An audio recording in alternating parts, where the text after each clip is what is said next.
Praise the Lord. Kathryn Kuhlman గారి జీవితంలో జరిగిన పరిశుద్ధాత్మ అనుభవాలు మీరు చూస్తున్నారు ఆడిబుల్ ఫెయిత్ యూట్యూబ్ ఛానల్. ఈ సందేశం అనేక పార్ట్స్గా మన ఛానల్లో రిలీజ్ అవబోతుంది. ఆ పార్ట్స్ కూడా మీరు తప్పకుండా చూడాలి అంటే మన ఆడిబుల్ ఫెయిత్ అనే యూట్యూబ్ ఛానల్ని సబ్స్క్రైబ్ చేయండి. ఈ సందేశం మీ ఆత్మీయ జీవితానికి మేలుకరంగా అనిపిస్తే ఇతరులతో షేర్ చేయడం మాత్రం మర్చిపోకండి. ఇప్పుడు క్యాథరిన్ కుల్మన్ గారి యొక్క మాటల్లోనే ఆమె యొక్క అనుభవాన్ని మనం విందాం. నా హృదయపూర్వకంగా నేను మీతో చెబుతున్నాను, గుర్తుంచుకోండి, ఈ సమయంలో నేను మీకు ఒక ప్రసంగాన్ని అందించడం లేదు. అది తెలుసుకోండి.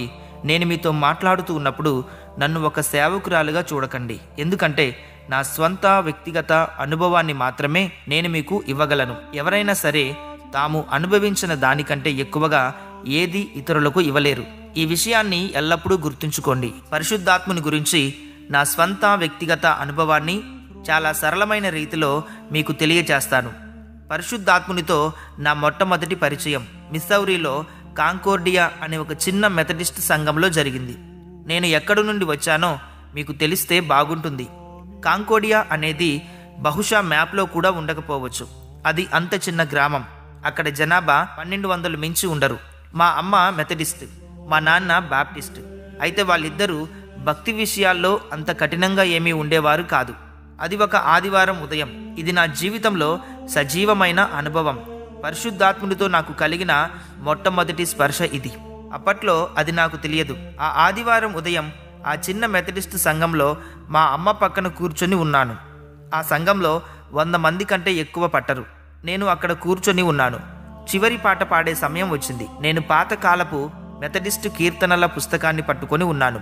అంతకు ముందు కానీ ఆ తర్వాత కానీ ఆ చర్చిలో ఎవరైనా మారు మనసు పొందారో లేదో నాకు తెలియదు. కానీ ఆ చివరి పాట పాడుతూ ఉన్నప్పుడు నా చేతిలో ఆ పాత మెథడిస్ట్ కీర్తనల పుస్తకం ఉండగా అప్పుడు నా వయస్సు కేవలం 14 సంవత్సరాలు మాత్రమే. అప్పుడు నాకు తెలియని అనుభూతి ఎదురైంది. ఆ ప్రసంగికుడు చెప్పిన ఒక్క మాట కూడా నేను ఇప్పుడు మీకు చెప్పలేను. ఒక్కటంటే ఒక్కటి కూడా. కానీ నాకు తెలిసినదల్లా ఒకటే. ఆ క్షణంలో పరిశుద్ధాత్ముడు నా మీదికి వచ్చాడు. అప్పుడు నాకు పరిశుద్ధాత్ముడు అంటే ఏమిటో తెలియదు. అటువంటిది ఒకటి ఉంటుందని కూడా నాకు తెలియదు. నేను వణకడం ప్రారంభించాను. నేను ఎంతగా వణికిపోయానంటే నా కోటును తీసివేసి ఆ బెంచ్ మీద పెట్టాల్సి వచ్చింది. నేను ఏదో ఒకటి చేయాలని నాకు అర్థమైంది. దేవుని దృష్టిలో నేను నిజంగా ఎటువంటి పాపినో నన్ను నేను చూసుకున్నాను. నేను వెంటనే ఒక పని చేశాను. నా కోటును అక్కడ పెట్టి నాకు తెలిసిన ఒకే ఒక పని చేశాను. చర్చి సభ్యులు ముందుకు వెళ్ళడం నేను చూశాను. అందుకే నేను ముందుకు అడుగువేసి మొదటి బెంచీలో చివరన కూర్చొని ఏడవడం ప్రారంభించాను. ఇదే నా మారు మనస్సు. పరిశుద్ధాత్మునితో నా మొట్టమొదటి స్పర్శ ఇదే. నేను వెక్కి వెక్కి ఏడుస్తుంటే ఒక వృద్ధురాలైన సహోదరి నా దగ్గరకు వచ్చి కర్చీఫ్ ఇచ్చి ఇలా అంది, ఓ కేథరిన్, ఏడవకు. నువ్వు ఎంత మంచి పిల్లవో మన ఇద్దరికి తెలుసు కదా అంది. ఆమె అబద్ధం చెబుతుందని మా ఇద్దరికి తెలుసు. కానీ ఆ క్షణంలో నాలో ఏదో జరిగింది. అది నూతన జన్మ, న్యూ బర్త్ అనుభవం. అది ఎంత వాస్తవమైనది అంటే ఆ తర్వాత నేను దానిని ఎప్పుడూ సందేహించలేదు, ఎన్నడూ లేదు. నేను నమ్మేది ఏమిటంటే మీరు నిజంగా మళ్ళీ జన్మించినప్పుడు, అంటే నూతన జన్మ అనుభవం పొందినప్పుడు దానికి ఒక ఖచ్చితమైన స్థలం, ఒక ఖచ్చితమైన సమయం ఉంటుంది. మరియు అది మీకు ఖచ్చితంగా తెలుస్తుంది. మీరు మరణంలో నుండి జీవంలోనికి దాటి ఉన్నారని ఆయన ఆత్మ అనగా పరిశుద్ధాత్ముడు మీ ఆత్మతో కలిసి సాక్ష్యం ఇస్తాడు. అది నా ఆత్మీయ అనుభవం. అది నా నూతన జన్మ అనుభవం. అది ఎంత యథార్థమైనది అంటే ఆ క్షణంలో నేను పరిశుద్ధాత్మతో నా మొదటి పరిచయాన్ని కలిగి ఉన్నాను. ఆ తరువాత నేను ఇంకా టీనేజ్లోనే ఉన్నాను. నాలో ఉన్న ఆ అనుభవము ఇప్పటికీ సజీవంగా ఉంది.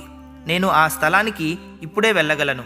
అది ఒక పాఠశాల భవనంలోని 2వ అంతస్తు. అప్పట్లో నేను జ్ఞానం కంటే ఎక్కువ ఆసక్తితో స్వార్థ ప్రకటించడానికి బయలుదేరాను. నాకు తెలిసినదల్లా కేవలము నూతన జన్మ అనుభవం మాత్రమే. అందుకే దాని గురించే ప్రసంగించే దానిని. నాకు తెలిసింది కూడా అదే. జోలియట్లోని ఒక పాఠశాల భవనంలో 2వ అంతస్తును నేను అద్దెకు తీసుకున్నాను. నాకు తెలిసినంత ఉత్తమంగా నేను ప్రసంగిస్తూ ఉన్నాను. నాకు తెలిసినదల్లా రక్షణ, సాల్వేషన్ మాత్రమే. ఒక రాత్రి నేను మారు మనసు కోసం పిలుపు ఇచ్చాను, ఆల్టర్ కాల్. మళ్ళీ జన్మించడానికి కొందరు ముందుకు వచ్చారు. కానీ ఒకరు మాత్రం అక్కడే ఉండిపోయారు. ఆమె పేరు ఇసాబెల్ డ్రెక్. నేను ఎప్పటికీ మర్చిపోలేను. ఆమె ఒక యవనస్తురాలు, ఉపాధ్యాయురాలుగా పనిచేస్తూ జోలియట్ నుండి చికాగోకు ప్రయాణిస్తూ ఉండేది. అందరూ వెళ్ళిపోయారు. విద్యుత్ ఆదా చేయడం కోసం కేవలం 2 లైట్లు ఉంచి మిగిలినవన్నీ ఆపేశాం. ప్రార్థనా పీఠం ఆల్టర్ దగ్గర ఆమె ప్రార్థన చేసుకుంటూ ఉండిపోయింది. నేను ఆమె తల్లి పక్కన కూర్చొని ఉన్నాను. మాలో 3 లేదా 4 మాత్రమే అక్కడ మిగిలి ఉన్నాము. ఇది జరిగినప్పుడు ఎంత వాస్తవమో ఇప్పుడు కూడా అంతే వాస్తవం.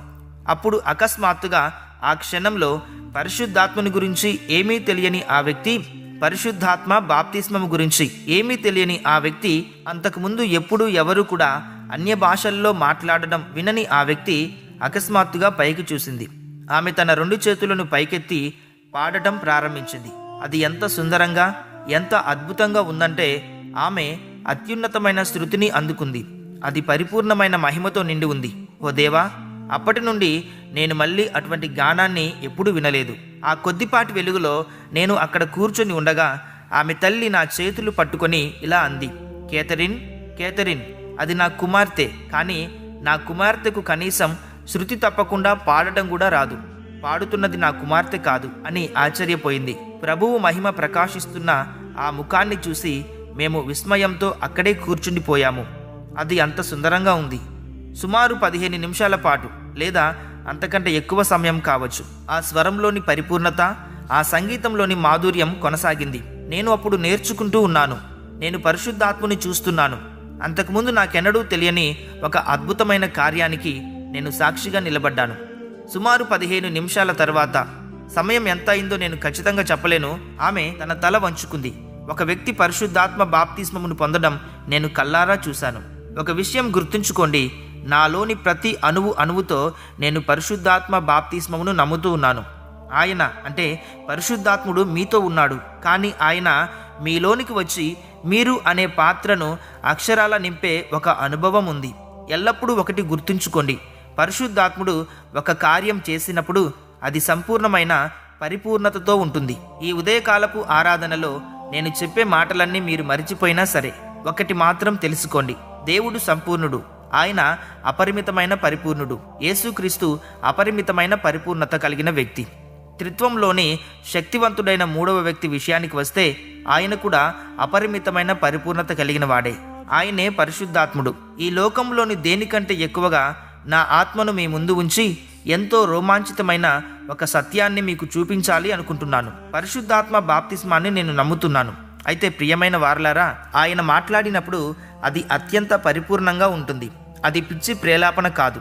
ఈ రోజుల్లో పరిశుద్ధాత్మ బాప్తిస్మం అని పిలువబడే అనేక విషయాలు, అన్య భాషలు అని పిలువబడే ఎన్నో మాటలు అసలు పరిశుద్ధాత్మునివి కావు. అవి పరిపూర్ణుడైన ఆ దేవునికి అవమానం తెచ్చేవిగా ఉన్నాయి. పరిశుద్ధాత్ముడు అజ్ఞాని కాదు. అది పరిశుద్ధాత్ముని కార్యమే అయితే అది ఒక పరిపూర్ణమైన భాష అయి ఉంటుంది. మనం ఈ గొప్ప చరిస్మాటిక్ ఉద్యమం గురించి మాట్లాడుతూ ఉన్నాం, కానీ అదే సమయంలో మనం ఎంతో ప్రమాదకరమైన గడియల్లో జీవిస్తూ ఉన్నాం. పరిశుద్ధాత్మునికి ఆపాదించబడుతున్న ఎన్నో విషయాలు అసలు పరిశుద్ధాత్మునివి కావు. అత్యంత సుందరమైన, అద్భుతమైన ఆత్మీయ కార్యాలపై ఈ పరిణామాలు ఎంతో నిందను మోపుతూ ఉన్నాయి. కేవలం కొన్ని అన్య భాషలు మాట్లాడినంత మాత్రాన తాము పరిశుద్ధాత్మతో నింపబడ్డామని నమ్మేవారు వేల సంఖ్యలో ఉన్నారు. తాము పరిశుద్ధాత్మ బాప్తిస్మం పొందాము అని చెప్పుకునే వేలాది మంది అసలు ఎన్నడూ ఆత్మతో నింపబడలేదు. ఆ బాప్తిస్మాన్ని పొందనే లేదు. అన్య భాషల్లో ఎలా మాట్లాడాలో ఒక మనిషి మరొక మనిషికి నేర్పించలేడు. బాప్తిస్మమిచ్చి యోహాను ఏమన్నాడు తెలుసా? నేనైతే మీకు నీటిలో బాప్తిస్మమిస్తూ ఉన్నాను, కానీ నాకంటే శక్తిమంతుడొకడు వచ్చుచున్నాడు, ఆయన పరిశుద్ధాత్మతో మీకు బాప్తిస్మం ఇచ్చును అని. మనం పొందుకునే ప్రతి ఈవి, అది ఏదైనా సరే, అది ఇచ్చేది యేసు మాత్రమే అని ఎల్లప్పుడూ గుర్తుంచుకోండి. ప్రతిదీ యేసు ద్వారానే రావాలి. ఆయనే కర్త. పరిశుద్ధాత్మ బాప్తిస్మాన్ని ప్రసాదించేది కూడా ఆయనే. ఈ సమయంలో ఈ మాటలు వింటున్న మీ హృదయాలకు పరిశుద్ధాత్ముడు ఈ సత్యాన్ని ప్రత్యక్షపరచాలని నేను ప్రార్థిస్తూ ఉన్నాను. మీ హృదయాలను, మనస్సులను తెరిచి ఉంచండి. నా స్నేహితులారా, ఇది పద్ధతులకు సంబంధించిన విషయం కాదు. కొన్నిసార్లు మనం దేవుని కంటే పద్ధతులకే ఎక్కువ ప్రాధాన్యత ఇస్తాము. మన మనస్సులను వాటితో నింపుకొని అసలైన సత్యాన్ని కోల్పోతాము. ఇప్పుడు మరలా ఒక అనుభవాన్ని నేను మీతో పంచుకుంటాను. గతంలో పోర్ట్లాండ్లో ఒక క్యాథలిక్ సిస్టర్ని చూశాను. ఆమెకు ఈ పద్ధతుల గురించి ఏమీ తెలియదు. ఆమె monastery of the precious blood నుంచి వచ్చింది. అంతకుముందు ఎవరైనా పరిశుద్ధాత్మతో నింపబడడం ఆమె ఎన్నడూ చూడలేదు. కానీ దేవుని శక్తి ఆమె భౌతిక శరీరాన్ని ఆవరించింది. ఆమె స్టేజ్ మీదకి వచ్చి ఎంతో భయంగా నేను ఇప్పుడే స్వస్థత పొందాను అని చెప్పింది. నేను ఓ సహోదరి చాలా సంతోషం అన్నాను. ఆమె వెనుకకు తిరిగి ఒక 3 అడుగులు వేసి మళ్ళీ నా వైపు చూసి మెల్లగా ఇలా చెప్పింది, నాకు పరిశుద్ధాత్ముడు ఇంకా కావాలని ఆశగా ఉంది అని చెప్పింది. ఆ క్షణంలో నేను ఆమెను తాకలేదు, ఆమె కోసం ప్రార్థన కూడా చేయలేదు. కానీ వెంటనే దేవుని శక్తి ఆమెను ముంచెత్తింది. ఆమె నేలపై సాష్టాంగపడింది. ఆమె నేలను తాకకముందే అత్యంత సుందరమైన భాషలో మాట్లాడడం ప్రారంభించింది. ఆమెకు ఆ పద్ధతులు ఎవరూ చెప్పలేదు, ఎలా మాట్లాడాలో ఎవరూ నేర్పించలేదు. కానీ యేసు ప్రభు పరిశుద్ధాత్ముని ద్వారా ఆమెను నింపాడు. అప్పుడు ఆ సమూహం మీద ఒక పరిశుద్ధమైన నిశ్శబ్దం, హోలీ హుష్ ఆవరించింది. గుర్తుంచుకోండి, శబ్దం ఒక్కటే శక్తికి నిదర్శనం కాదు. ఆ క్షణంలో 5,000 మంది హృదయాలు ఒక్కటిగా స్పందించాయి. అక్కడ వినిపించినదల్లా ప్రజల రోదన మాత్రమే. దేవదూతలు వంగి చూస్తున్నారా అన్నట్లుగా ఆ ప్రదేశం పరిశుద్ధమైన మౌనంతో నిండిపోయింది. ఆ క్యాథలిక్ సహోదరి తనకు ఎవరూ నేర్పకపోయినా తనను తాను యేసుక్రీస్తుకు అప్పగించుకుంది. పరిశుద్ధాత్ముడు ఆమెను నింపుతూ ఉండగా ఆమె పెదవుల నుండి పరలోక భాష ప్రవహించింది. అది ఎంత సుందరంగా ఉందంటే మీరు నిలబడిన స్థలం అతి పరిశుద్ధమైనదని భావించి మీ పాదరక్షలు విప్పాలని అనిపించేంతగా దైవ ప్రసన్నత అక్కడ ఉంది. అటువంటి కార్యాన్ని నేను అంతకుముందు ఎన్నడూ చూడలేదు. అందుకే ఈ సమయంలో నేను మీకు ఇస్తున్న ఈ సందేశం ఎంతో ప్రాముఖ్యమైనది. యవనస్తులారా, ప్రియమైన సహోదరి సహోదరులారా, పరిణామాలు చాలా వేగంగా మారిపోతూ ఉన్నాయి. క్యాథరిన్ కుల్మన్ గారి యొక్క అనుభవము ఇంకా అయిపోలేదు. దీనికి కొనసాగింపుగా మరొక 2 లేదా 3 వీడియోస్ మన ఛానల్లోనే రిలీజ్ అవుతాయి. అవి మీరు మిస్ అవ్వకుండా ఉండాలి అంటే ఇప్పుడే మన ఆడిబుల్ ఫెయిత్ అనే యూట్యూబ్ ఛానల్ని సబ్స్క్రైబ్ చేసి లైక్ చేయండి. ఈ సమయంలో ఒక ప్రశ్న, మీ జీవితంలో పరిశుద్ధాత్మని మొట్టమొదటి అనుభవమైన మారు మనసు అనుభవాన్ని మీరు కలిగి ఉన్నారా? అలాగే రెండవదిగా పరిశుద్ధాత్మ యొక్క 2వ అనుభవం అయిన నింపుదల అనే అనుభవాన్ని కలిగి ఉన్నారా? ఒకవేళ లేనట్లయితే ఇప్పుడే మీ హృదయాన్ని ఆయనకు సమర్పించండి. పరిశుద్ధాత్మని కార్యాన్ని మీరు చూస్తారు. కళ్ళు మూసుకొని ఈ ప్రార్థనలో ఏకీభవించండి. పరిశుద్ధుడా, ప్రేమగల తండ్రి, క్యాథరిన్ కుల్మన్ గారి యొక్క సందేశాన్ని విన్న ప్రతి ఒక్కరిని మీరు దీవించండి, ఆశీర్వదించండి. ప్రతి ఒక్కరి హృదయాన్ని ప్రభువా మీరు నింపమని ప్రార్థిస్తున్నాం. పరిశుద్ధాత్మ యొక్క మారు మనసు అనుభవము, అదేవిధంగా పరిశుద్ధాత్మ యొక్క నింపుదల అనుభవము ప్రతి ఒక్కరికి దయచేయమని యేసు నామములో ప్రార్థిస్తున్నాము తండ్రి. ఆమెన్. అందరికీ praise the Lord. God bless you all.